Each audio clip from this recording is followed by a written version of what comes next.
Hello दोस्तों, आज की कहानी है पितृ ऋण।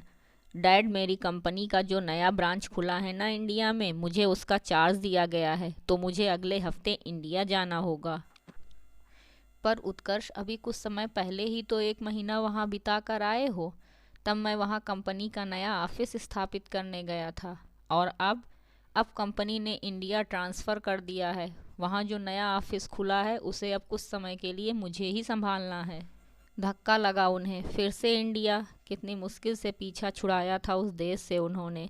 दीनानाथ पाटिल उर्फ डैनी ने। लगा जैसे किस्मत फिर से उन्हें उसी ओर खींच रही है। डर भी लगा, कहीं उत्कर्ष, तूने मना क्यों नहीं किया? कहते मेरे पेरेंट्स सीनियर सिटीज़न हैं, उनकी तबीयत भी सही नहीं रहती। मैं नहीं जा सकता। ये सब बातें नहीं सुनी जाती मल्टीनेशनल कंपनियों में डैड।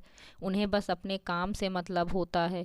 तो तुम कोई दूसरी नौकरी ढूंढ लो, तुम्हें तो कोई भी नौकरी मिल जाएगी। इतने हाईली क्वालिफाइड हो। ये एक चैलेंज है डैड। कंपनी को जब इंडिया वाले ब्रांच से प्रॉफिट मिलने लगेगा तो मेरा करियर ऊंचाइयों पर पहुंच जाएगा। फिर वे मुझे एक एम्प्लॉय से पार्टनर भी बना सकते हैं। उत्कर्ष का जवाब सुन वे चुप हो गए। उत्कर्ष ने डैड को ये नहीं बताया कि उसने स्वयं अपने बॉस से अनुरोध किया था इस पोस्टिंग के लिए। कुछ ही सप्ताह पूर्व इंडिया के पुणे शहर गया था उत्कर्ष अपनी कंपनी की शाखा को स्थापित करने के लिए। काम के बीच में पड़े एक वीकेंड में वो अपनी मौसी के यहाँ चला गया था, जो मुंबई में रहती थी। पुणे में खुल रहा तुम्हारा ऑफिस? अरे वहीं पास में तो तुम्हारा ददिहाल है। क्या नाम था गांव का? अम्बोली। हाँ, यही याद है मुझे अच्छी तरह से। दीदी विदा होकर वहीं तो गई थी। ये सब जानकारी उत्कर्ष के लिए नहीं थी। अपने ददिहाल में वो किसी को नहीं जानता था। अचंभित ही रहता है कि डैड की तरफ का कोई भी नज़दीकी रिश्तेदार उनके संपर्क में क्यों नहीं है। मेरे दादाजी का नाम क्या था? पाटिल, शंभूनाथ पाटिल। इससे ज़्यादा मैं नहीं जानती। अगले वीकेंड वो अम्बोली पहुंच गया था, मन में उठ रहे हजार प्रश्नों के उत्तर ढूंढने।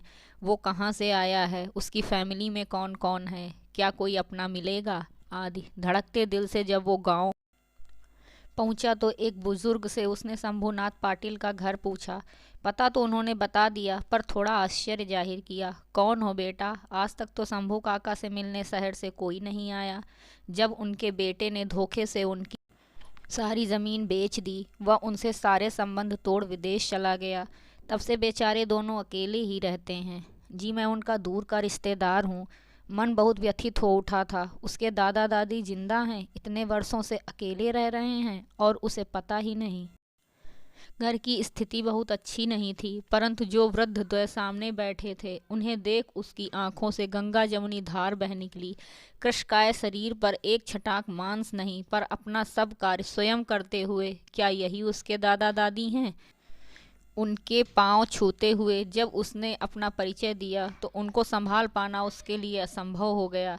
इस मुलाकात ने स्वयं उसे भी बहुत अस्थिर कर दिया था, परंतु इस वृद्ध दंपति की हालत को शब्दों में बयान करना उसके लिए नामुमकिन था, जिसका उन्होंने दशकों से सपना देखना भी छोड़ दिया था।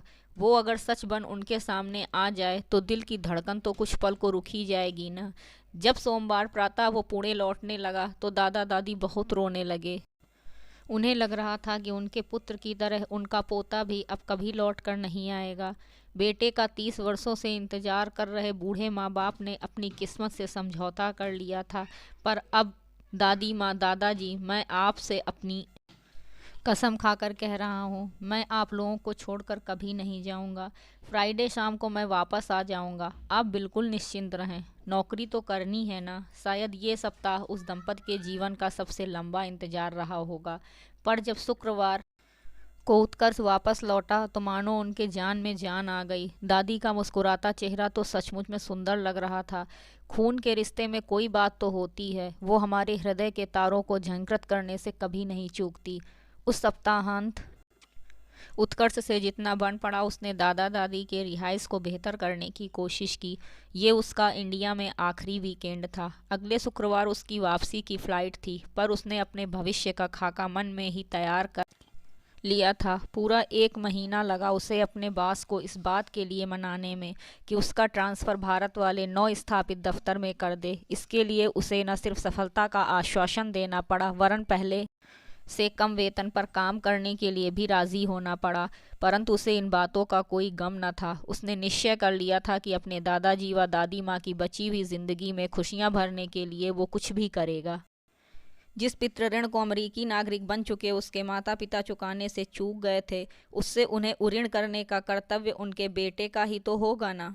दोस्तों, इस कहानी के माध्यम से मैं बस ये कहना चाहती हूँ कि आप अपनी ज़िंदगी में चाहे जितनी ऊंचाई पर पहुँच जाएं, लेकिन अपने माता पिता का हमेशा ध्यान रखें और उनका सम्मान करें, क्योंकि केवल यही वो इंसान हैं जो निस्वार्थ आपकी तरक्की चाहते हैं। दोस्तों, अगर आपको हमारी कहानी पसंद आई हो तो वीडियो को लाइक कीजिएगा और चैनल पर नए हैं तो सब्सक्राइब कीजिएगा। कहानी पढ़ने और सुनने के लिए धन्यवाद।